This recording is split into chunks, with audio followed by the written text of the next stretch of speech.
as the rest of our times. Yeah, and for the record, my good friend Mickey, it's 3 a.m. there. Am I right? Yeah. So it's the middle. 3 a.m. Yeah. He's the middle of the night for him, and he is still a total trooper to be hanging out with us. So we appreciate that. I have a question. Sure. Is Maddie a person? And I don't remember them going by on the. Yeah. So it seems like Maddie is my friend Adam, and I think Adam may just be wanting to lurk for this one rather than participate. Got it. That's okay. There's no hard and fast rules. Okay. So I had queued up a whole. We're officially on. So hi, all of our fans. Welcome to the Audio Opinion Show.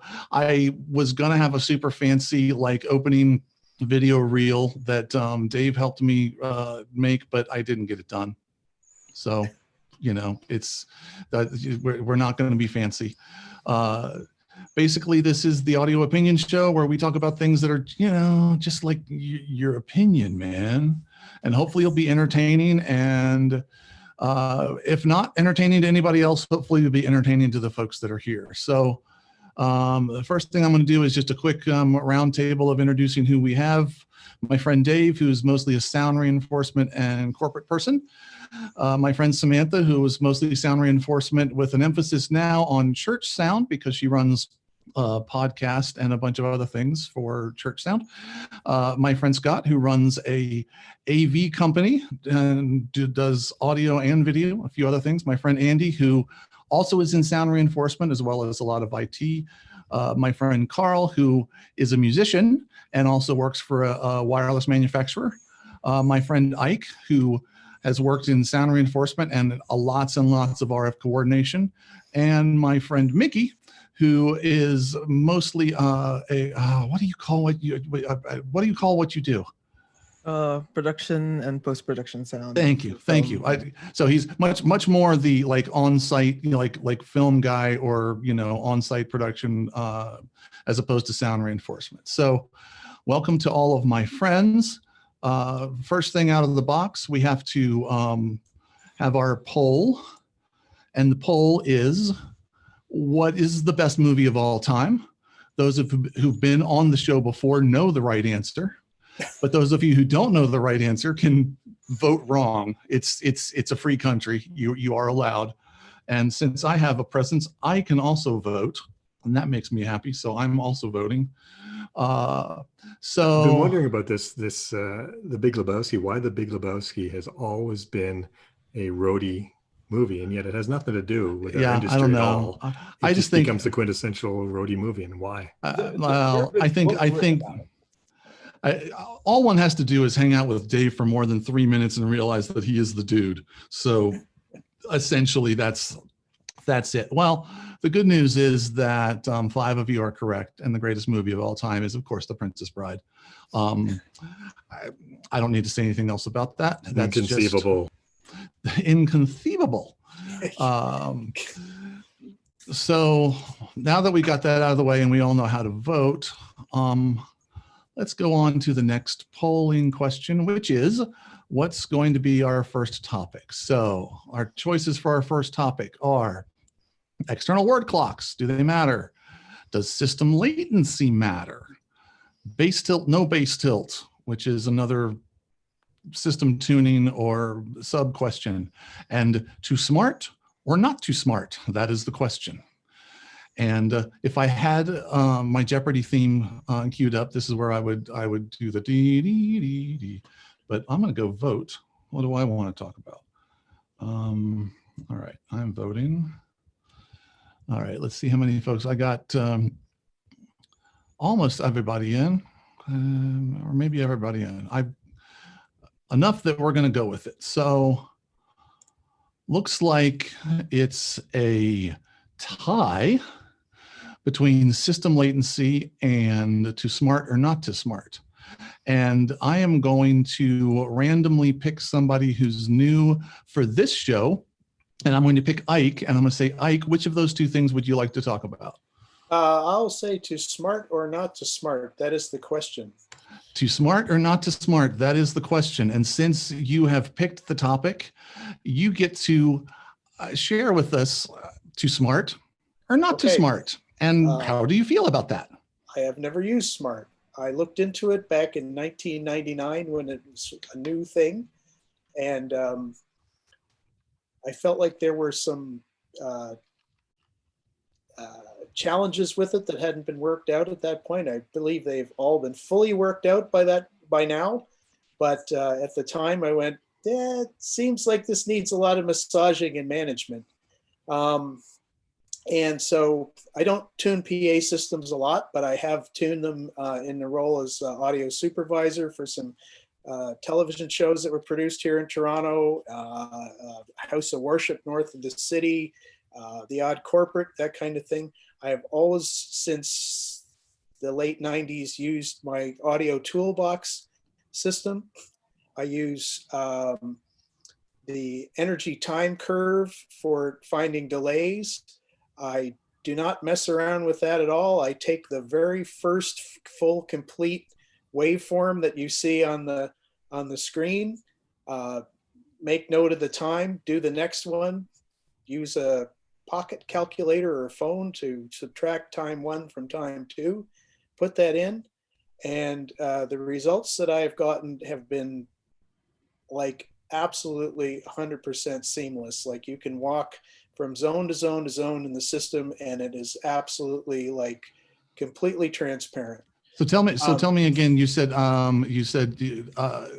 so you're not using SMAART, but No. Audio Toolkit, is that like Audio Toolbox? Audio Toolbox. So that's the precursor of audio tools, Studio 6 digital audio tools that you get on the iPhone now. There was a series of hardware boxes prior to this coming out. Gotcha. I feel like I've heard of these. Like somebody else was talking about this online recently, so it's something I need to look into. So now you can do the same thing with audio tools. It's the same. Gotcha. So I've used their energy time curve for delay finding, and I've used the FFT for tuning. And but I have to say I have some rather strong opinions on timing and tuning PA systems, and they don't seem to be shared by a lot of people in the industry. Well, but the specific topic is smart or not smart. That being said, we absolutely, in fact, all kidding aside, Ike, I would love it if you would send to me kind of in the form of an A or B, yes or no, black or white, because you kind of see what the format we're kind of working with here. Yeah. Like, and you may have sent something kind of like this, but like, that you feel strongly like it should be A, but a lot of people think it should be B. And, but it sounds like you're using an FFT to get delay times, but you're not necessarily using SMAART. Anybody else want to weigh in on smarting, not smarting, and why? And let me rephrase this. Everybody has to weigh in. So if you don't jump in the first second, then I'm going to pick somebody. You get pointed to. I'll jump in because I use SMAART all the time. I've used it since version 5, but I do remember the original version when it was actually JBL SMAART. On floppy disks. Yep. I've seen, and some people will say, to smart or not to smart, but the other aspect to it is people will overuse it. You have to remember that it is just a tool, but it is a tool that's actually showing you a lot of things that are happening that we never used to look at, mostly in transfer function. I mean, once I get stuff up and going and tuned and timed, that's what I'm looking at. That's what I'm looking at as the show progresses. When you say transfer function, for the benefit of those of us who don't necessarily know what that is, what is it you're looking at? Okay, so I'm not only just looking at the spectrograph of what is actually coming out of the PA and the microphone that I'm using, for the transfer function of both of them, and also looking at the phase of that and magnitude to say, how relevant is this? Is this information that I'm looking at accurate? So in doing so, you see a lot more things happening in the PA that we never used to look at, or we would hear, but we wouldn't know how to correct. Something as simple as comb filtering, boxes to boxes, but even dB loss at distance, even to shade a PA correctly as you're moving closer, all those things are things that I'm looking at in using SMAART. So I use it all the time. And so, now with SMAART, but like in a typical, like you walk into the room and you're setting up the PA, how much time from, how much time in a typical, we load in the morning and the show is that night. How much time are you spending with your SMAART rig, smarting the room, whatever that means to you? Yeah, it all differs obviously with what you're doing and how much you're doing. I mean, from like I was out on the road doing the Barry Manilow tour as the system engineer. And so I would spend probably at least 45 minutes walking the room, tuning the room with his engineer. But then I leave it up all day long at that point in time. I'm constantly looking at it to say, is something different? Has something reacted? Has something gone sideways? Okay. Well, not only has something gone sideways, but you have to understand that you're tuning a room if you're in an arena or amphitheater or whatever, and there's no audience. So right. So basically what you're looking for, what has changed between when I walked in the room and I listened to everything and I fired everything up, and then now, they put chairs in the room, which changed it. And then, now they put people in the room, which changed it. Or, now the sun went down because we're outside and it changed it. Or, yep, all the time. Or so kind of keeping it on a real time basis. Okay. I'm going to jump from Dave because I've heard him talk a lot in my life and I don't need to hear more of that. Karl, talk to us a little bit about what you think. Yeah, absolutely. Sure. Well, a lot like what Ike is saying. I mean, when I was doing PA work and out on touring, this was way before the era of SMAART, and I think it's a great tool. I do use it. You're not old enough for that. That's not possible. No, I'm older than you think I am. He doesn't look it, does he? See, this should tell you something right here. There you go. Yeah. Nice. We had an RTA that was obviously a very crude instrument compared to SMAART. And we used it off and on. I mean, it was a combination of looking for problems with the RTA, walking around, with a microphone. It was extremely cumbersome. And then mainly, though, using our ears to check for coverage and to listen for problems, which is obviously very subjective. But I do use SMAART these days just for latency measurements and phase measurements when I'm looking at wireless systems and looking for problems, and things like that. And it is a wonderful tool. Dave mentioned, it is only a tool. And to me, that's the key thing, is understanding when to use it, when not to use it, and to understand it well enough to use it properly and get the best results.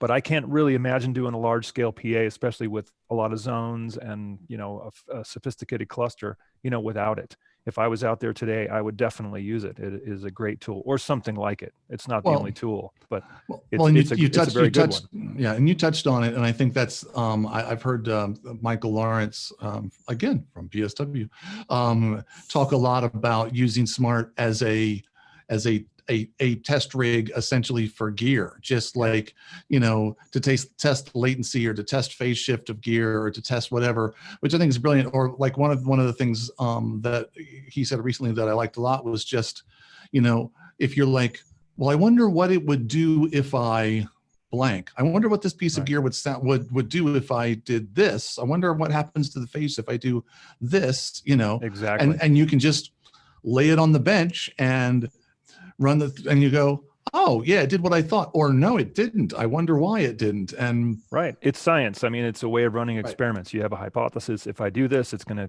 cause this to happen, or whatever. And then here's a way to test it. And Jamie and his crew do such a great job with training. They make themselves very accessible.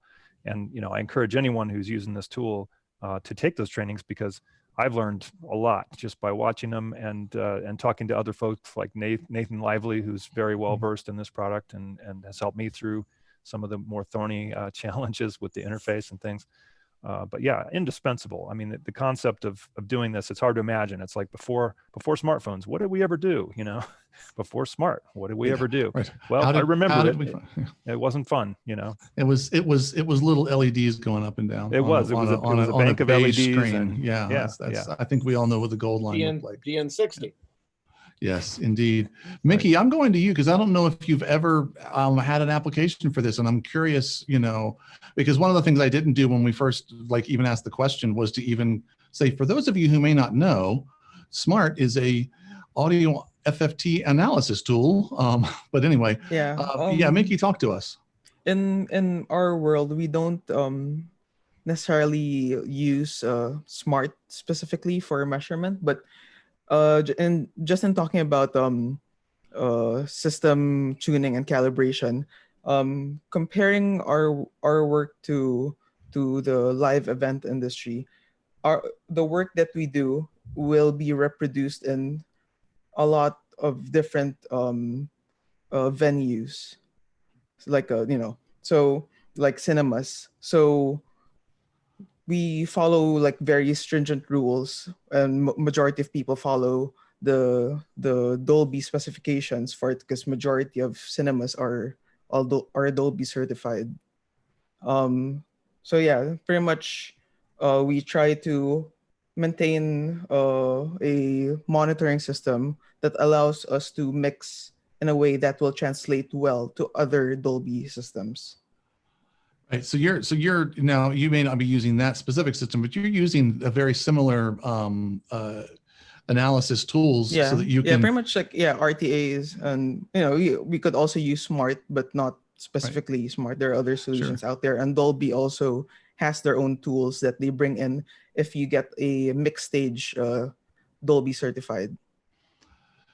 Gotcha. No, and I was just kind of thinking, I love having Mickey on these because he talks about stuff that I haven't done a lot of, so I learned a lot. I mean, I would think even just being able to compare, I've got two different types of lavs, and I need to make sure that they sound the same. So what do I need to do to those two things?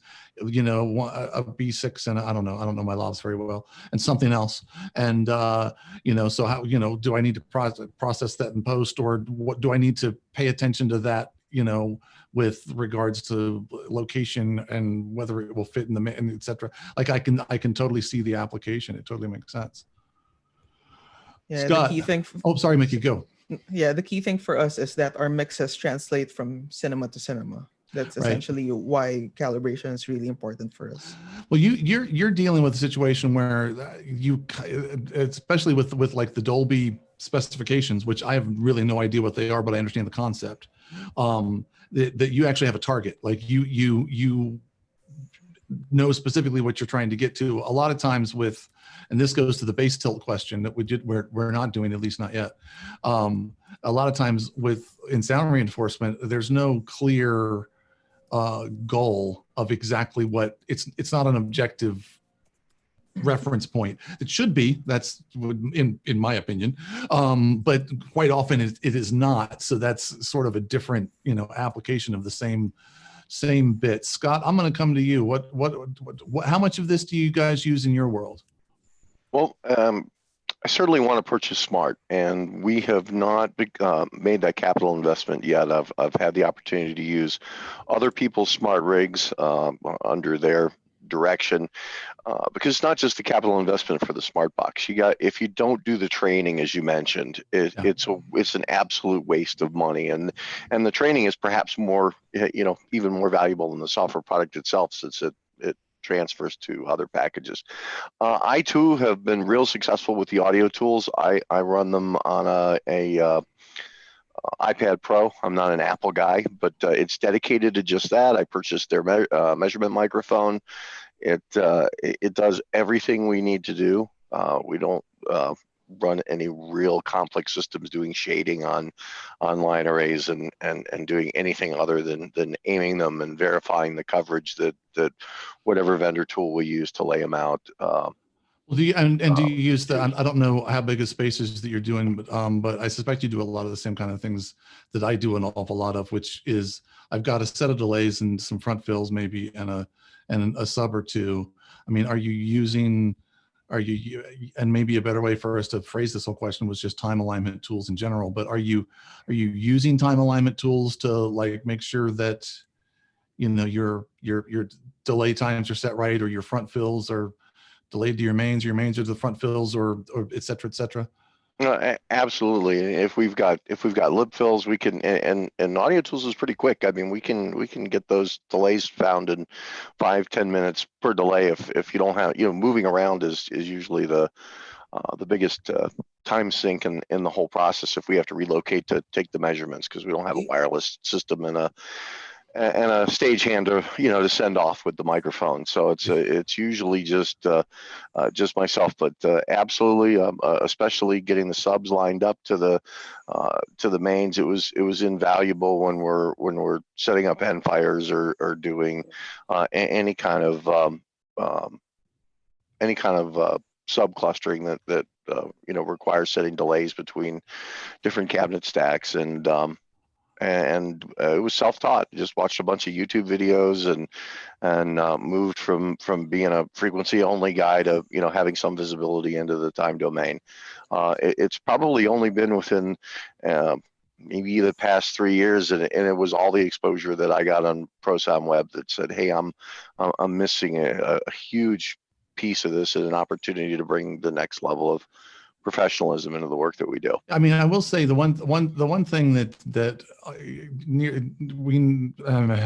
English that we nearly all have the available to us is the ability to time align things. Like almost all of our devices now have some form of something that allows us to.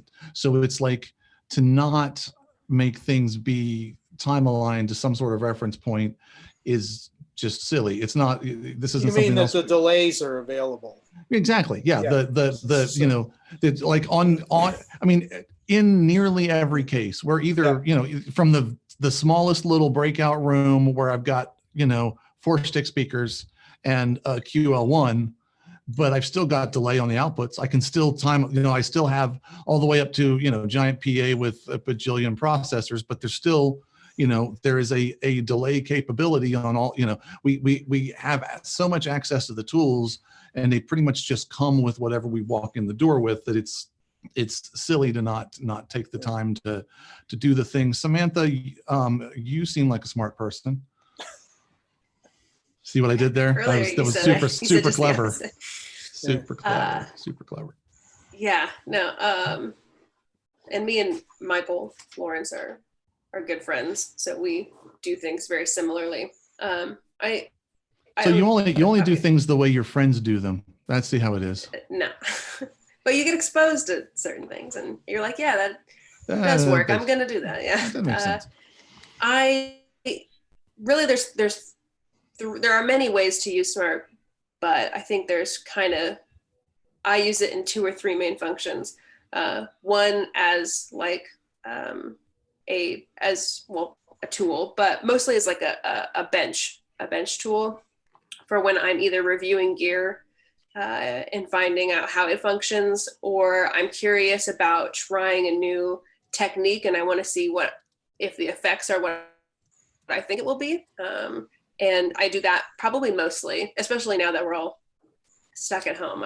I'm mostly just playing around. But then also all of the SPL investments that they're making, it's a really big function that they're putting a lot of time in, and it's only going to become a larger part of what we do in live sound. And then, of course, when I go out and design a system on the occasion, I will use SMAART to do a number of things for like they intended, but I pretty much never use it for just an RTA. Anybody who's using SMAART as just an RTA, I have some snake oil to sell you. Yeah. You can get a $1 app for your iPhone that will be just as effective, essentially, as right. That's not what it's there for. The FFT is not really new, and lots of apps have it, and it's totally fine.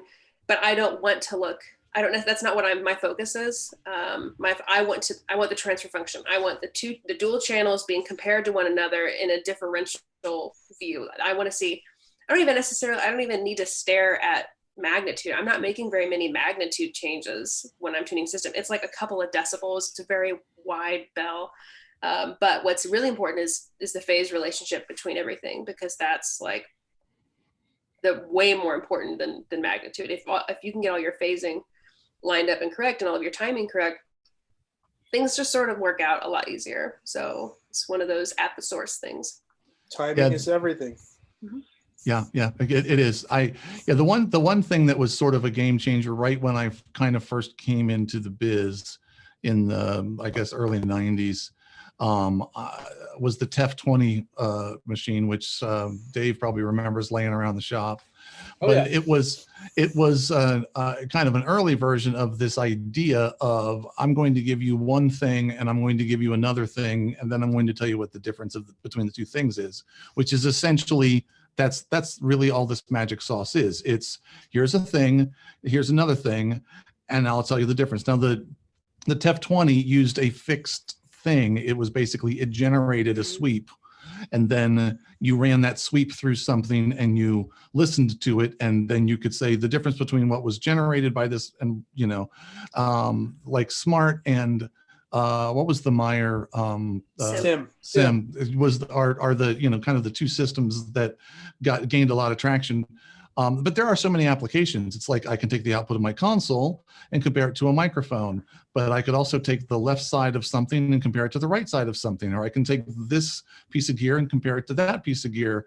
And I think they should be the same, but oh no, they're not. And and perhaps the most important part is not the frequency response, it's the phase response. Like what's going on in the time domain because I mean, phase is time, and it's also time at different frequencies, and that's really what we're looking at. So I have an expression which is EQ is phase is time is money.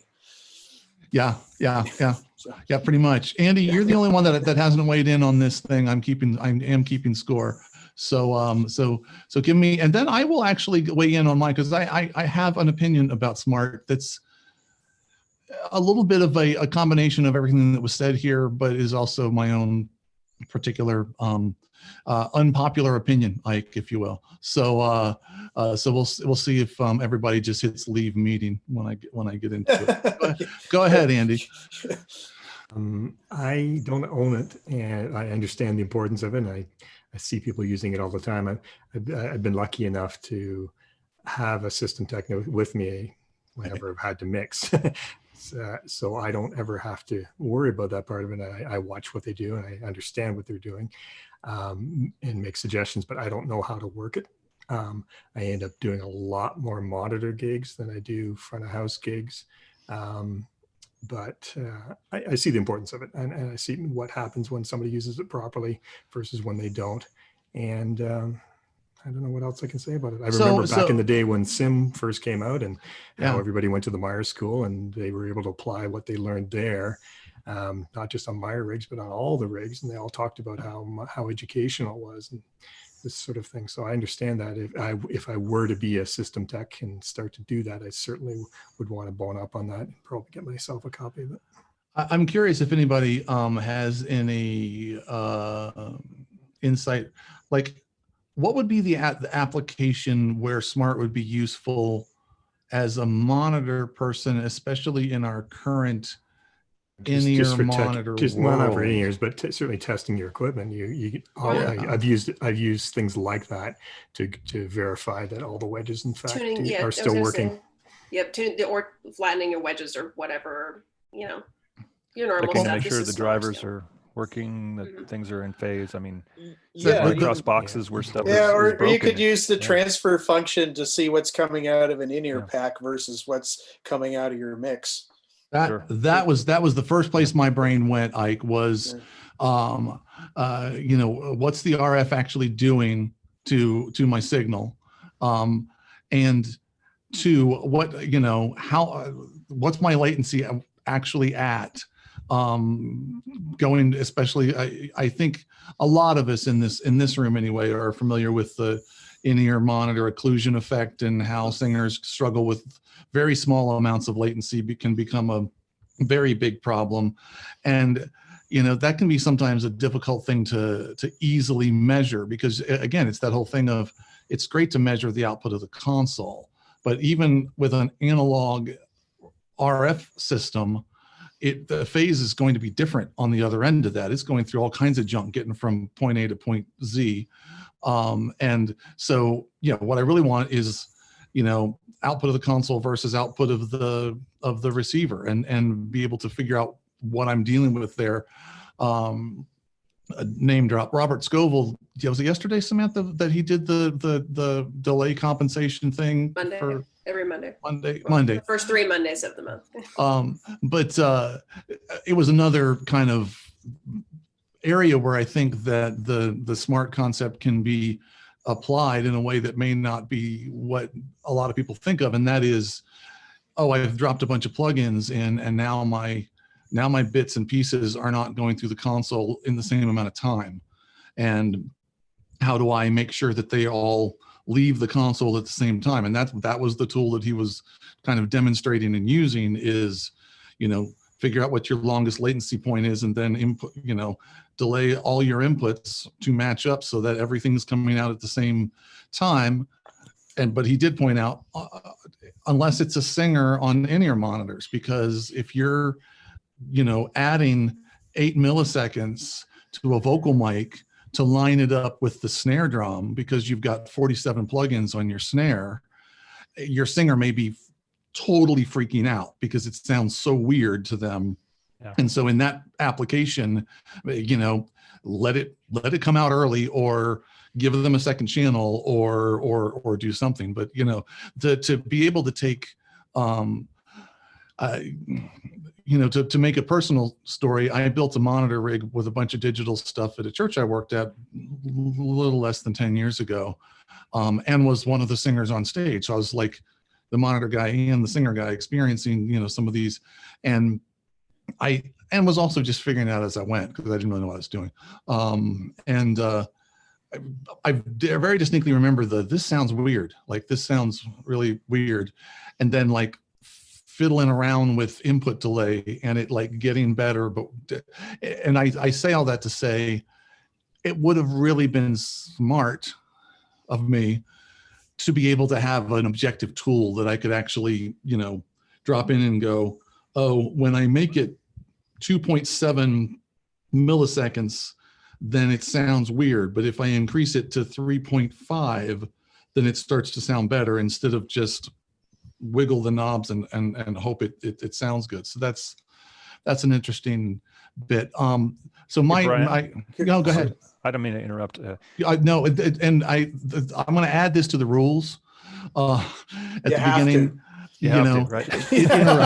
Interrupt, like just interrupt, because that's kind of the point of this. We're not, I will just forever. So go, sure. Please. Well, no, just as you were describing it a minute ago about using our SMAART to suss out a in-ear monitor wireless chain, I did exactly that. I took my laptop with me and helped on a tour to troubleshoot just about a year ago. They're running into some interesting problems, and what they're describing to me on the phone, it's like, I'm going to go out there and take a look. Brought SMAART with me, and it, like you said, it helped to go from this is the way it sounds to look what it's actually doing. It's adding this much latency or whatever it was. And some of the challenges, of course, become, okay, where does the blame go? Well, let's do a better job of troubleshooting, right, which this tool makes a big difference for. So we started picking off different points in the chain. It turned out that it was not actually the in-ear system.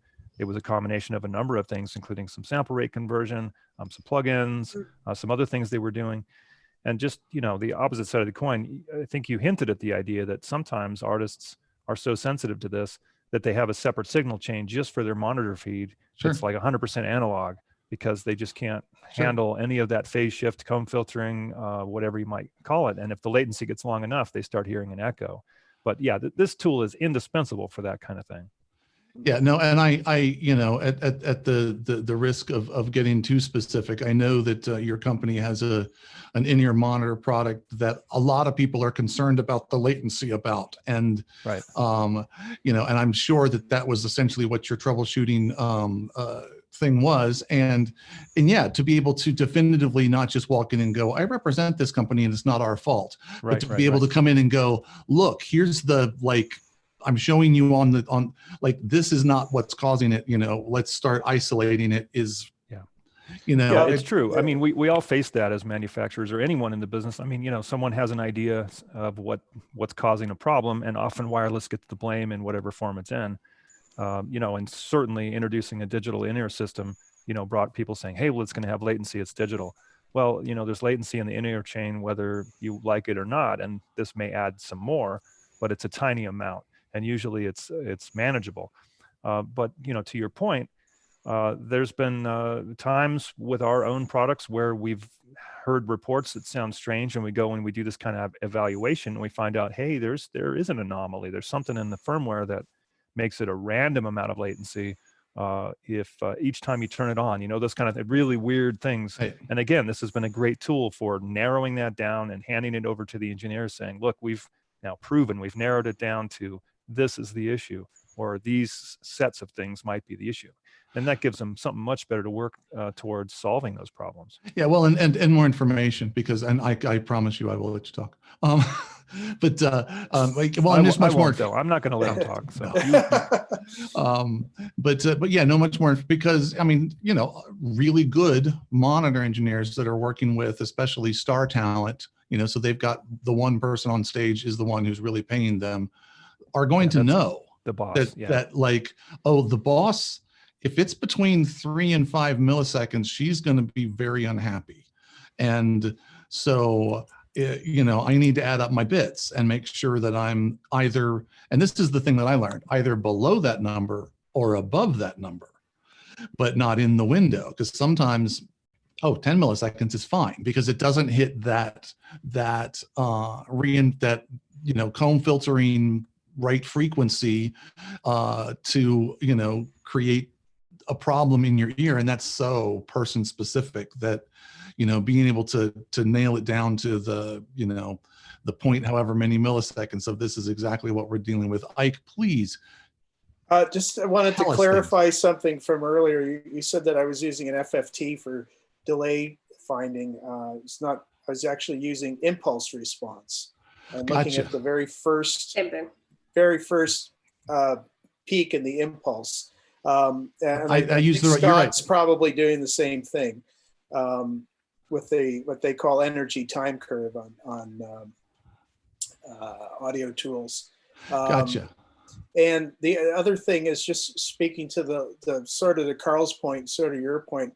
I was doing an award show one time. We were sound checking, and all of a sudden the radio just lights up with, you know, I don't know, is it the splitter? We still have like transformer splits and stuff, and I don't know, what do you think? And it's like, what's changed? Blah blah blah.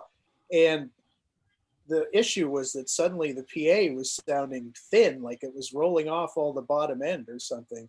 And this went on for like 15, 20 minutes. And finally somebody looked at the file for the next act up and went, look at all this crap that this guy's got plugged in on this thing. You know, it was just like plug in after plug in after plug in.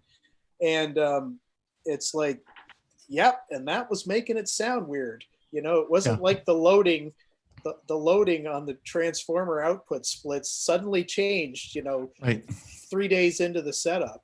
So I think the impulse response and RTA are the same thing. The FFT is only like changing the domain and the view. All the information is the same. And that's what's so great about SMAART, is that all of the data they're capturing, like, we have not even harnessed everything that we'll be able to do with that data. Like, that's every new update. The data is the exact same. We're just viewing it differently. SMAART will answer 1,000 different questions. It just depends on what you need to know, what question you're asking it. So anyway, that's.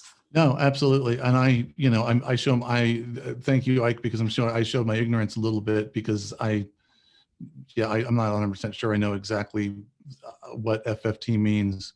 So I'll go look that up after we're done. It's just a math formula. I've asked for your transfer or something. Yeah, rather, it but just changes the domain. So like an RTA, you see it in the frequency, and then you would use an FFT to change it into the time domain and see it as an impulse response. And the transfer function is different, and that's just like it's like a differential view. Gotcha. So. And in my brain at some point the two things became the same thing. But I totally understand what you just said. It happens to like it can be really complicated. So no, it doesn't happen till you get much older. So just watch out for that. Because that the time is coming. So my very brief, and I didn't mean to like be the. I started using SMAART back 100 years ago when it first came out on floppy disks, and JBL was marketing it. And I kind of fell out of love with it for a lot of the same reasons that other folks did, which was just, well, and it was a little buggy and crappy and weird because it was like Windows 3.1 or something. But it also, it's like I'm spending a lot of time just not really getting ultimately a better result. And I'm going to take everything that I would say about this and kind of wrap it up into like 3 or 4 sentences. But, one of the things, and I think actually Bob McCarthy put this in one of his recent posts somewhere where he like things you should really think about. And, and one of them was, you put a microphone someplace and you make it perfect there, and that's great for that guy. But that's great for that guy. You have to approach this from a different spot other than just twiddle the knobs until the lines line up. You have to have a more strategic approach to that, understanding that, as you move 5 feet in either direction and the triangle changes from the PA and they're farther away and now things are different. And, how do we just make sure that for the greatest number of people, things are the greatest amount of time aligned that they can be in the phase aligned as they can be. But a lot of the reason why I end up not using SMAART is that way too many of my jobs, I just don't have time. It just comes down to a prioritizing of what's more important for me to spend my limited amount of time on this setup on. And it's more important for the kind of gigs that I'm doing that all the wireless works perfectly and all the comms work perfectly and all the video playback works perfectly than it is for there to be absolutely dead flat frequency response at every single seat. So, I was doing a corporate gig about a year ago, and I had some flown delays and some, it was 300-400 seats, but a relatively simple rig. And I just kind of, it was a rushed load in, all the typical kind of nonsense. And, so I just kind of fired on something. I checked, made sure everything was working. And I just, fired things up and did a quick walk around the room, ran back to the front of house riser, tweaked a couple things, ran around the room, tweaked a couple things, 4 minutes, 5 minutes, I was done. Like it was close enough. I would not make the argument that it was perfect, but it was absolutely close enough. And the project manager on the job looked at me and he's like, don't you need a microphone and don't you have to pink noise for 3 hours? And don't you, I'm like, well, we don't really have time for that. Do we? He's like, well, yeah, no, not really. He said, but how do you know what delays to do? And I said, I don't know, 25 years of experience and the ability to measure. I can pace off, that's 25 feet. I can get it close. So he's like, so you basically go out there and earball it? And it's like, yeah, that's pretty much what I'm doing. I'm just earballing it. I get it absolutely close enough. And then, like I said, make sure that all my stupid play-ups are the right thing and my names are for my play-ups are the right pronunciation. And because in this specific situation, it's far more important that the vice president of marketing's name is pronounced correctly on the voiceover than it is that the room is, phase accurate to the back of the room. So sometimes we just have to kind of pick, is it a great tool? Absolutely. Can it tell us huge amounts of things? Absolutely. There's a big gig that I do every year that I'm not doing this year, unfortunately, that Chris Leonard spends a day just with SMAART and the room, like 10 hours straight. And when he's done, I'm like, thank you, dude, because man, does my PA sound fantastic. But that's Brian, a different situation. You mentioned two things that I think one of the keys here is the understanding of the basic physics of sound. You know, when you're talking about, you know, stick one mic in one place and it sounds great there. I mean, one of the biggest problems that we all face, of course, is that the bass frequencies, I mean, that's a physical entity. Your modes and nodes are, you know, it's measurable, it's calculatable to a certain extent. And yet, if you don't understand that, you might not know why you would need to move your mic around in several places to get an average or to get some idea of what the bass is doing. And then also you mentioned, you know, pacing off your system and knowing that, you know, sound travels at 1,134 feet a second, blah, blah, blah. You know, I mean, these are all basic things that if you don't know these things, you know, what happens in SMAART might be a little bit mysterious.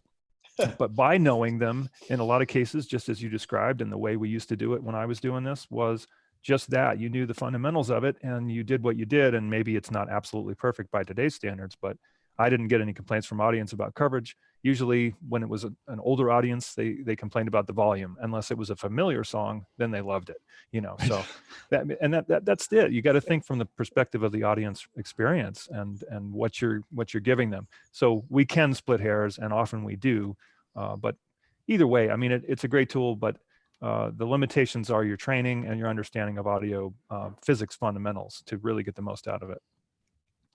Well, we managed to cover 45 minutes on SMAART, and I'm happy about that. So that's very cool. And nobody left the meeting when I said I don't use SMAART hardly ever. So that's another plus. So that's a win for me. Although the guys at SMAART are like, we're not sponsoring your show now. So